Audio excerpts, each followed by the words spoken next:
তো রাজ্জাক ভাই সেটা চুম্বন করে উনি আমার মুখ থেকে উনি আবার নিয়ে নেবেন। আমরা ভোট দিতে পারিনি এর আগে, তো এখন এতদিন পরে ভোট দিতে এসে কি যে ভালো লাগছে বলে বোঝাতে পার।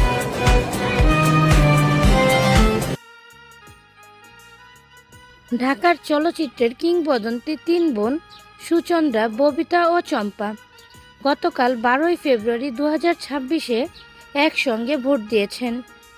13তম জাতীয় সংসদ নির্বাচনে অংশ নিতে তারা রাজধানীর একটি ভোট কেন্দ্রে হাজির হন। তাদেরকে দেখতে পেরে তাদেরকে ভিড় করে বসেন সাংবাদিকরা। Gulshan model school and college কেন্দ্রে তারা তাদের মূল্যবান ভোটটা প্রয়োগ করেন। উল্লেখ্য, এই আসনে সুচন্দ্রার ছেলে তপু রায়হান স্বতন্ত্র প্রার্থী হিসেবে প্রতিদ্বন্দ্বিতা করেছেন। ভোট দেওয়ার পর তারা আনন্দ প্রকাশ করেন।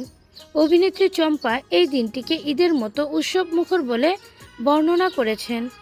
ববিতা একটি দুর্নীতিমুক্ত ও শান্তিপূর্ণ দেশের প্রত্যাশা ব্যক্ত করেছেন। তাদের এই উপস্থিতি সাধারণ ভোটারদের মধ্যে বেশ উৎসাহের সৃষ্টি করে।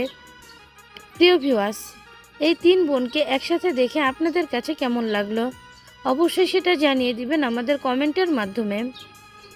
তো রাজ্জাক ভাই সেটা চুম্বন করে উনি আমার মুখ থেকে উনি আবার নিয়ে নেবেন।